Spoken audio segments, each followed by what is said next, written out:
بعد حياة فنية حافلة بالعطاء رحل عن عالمنا أمس الفنان القدير غانم الصالح الذي وافته المنية في إحدى مستشفيات العاصمة البريطانية لندن التي انتقل إليها في 9 من الشهر الجاري لاستكمال علاجه من التهابات حادة وشديدة في صدره انتهت إلى إصابته بمرض سرطان الرئة.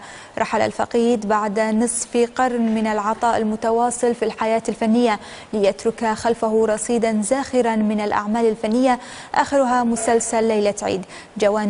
جوانب من سيرة ومسيرة الفقيد الراحل في تقرير غدير المياعي.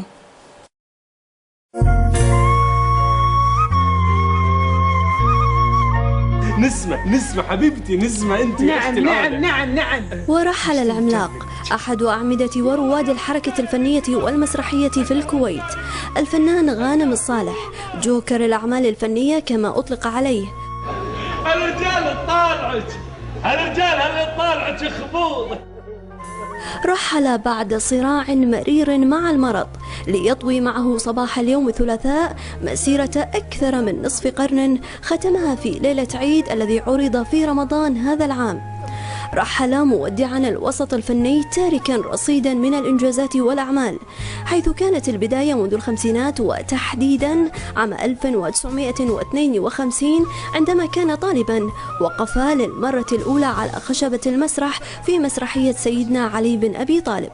ساهم رحمه الله بتأسيس فرقة المسرح العربي عام 1961، وانطلق في نفس العام بأول عمل مسرحي له باسم صقر قريش، وانتقل بعدها إلى تلفزيون الكويت وعين مساعدا لرئيس قسم التمثيليات ثم رئيسا لقسم التمثيليات، وكان أيضا عضوا مؤسسا في مسرح الخليج.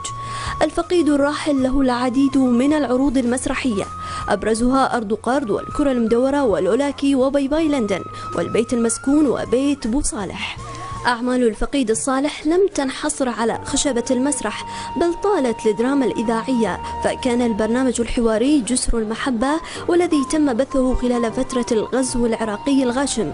حصل رحمه الله على شهادة إعلام من محطة BBC ودرع المسرح العربي عام 1980 ودرع المبدعين في 2003، كما حصل على شهادة تقدير في كل من مهرجان القاهرة السادس ومهرجان الخليج التاسع للإنتاج الإذاعي والتلفزيوني. مسيرة تطوف بنا في ذكريات الماضي ما بين عيال قرية وخالتي قماشة ورقية وسبيتشة وخرج ولم يعد. هي رحلة فن لرجل من جيل الرواد يطول سردها بعد التميز والعطاء. الفقيد غانم الصالح اسم حتما سيكون في المقدمة، تحن له خشبة المسرح وتشتاق له الشاشة الكويتية.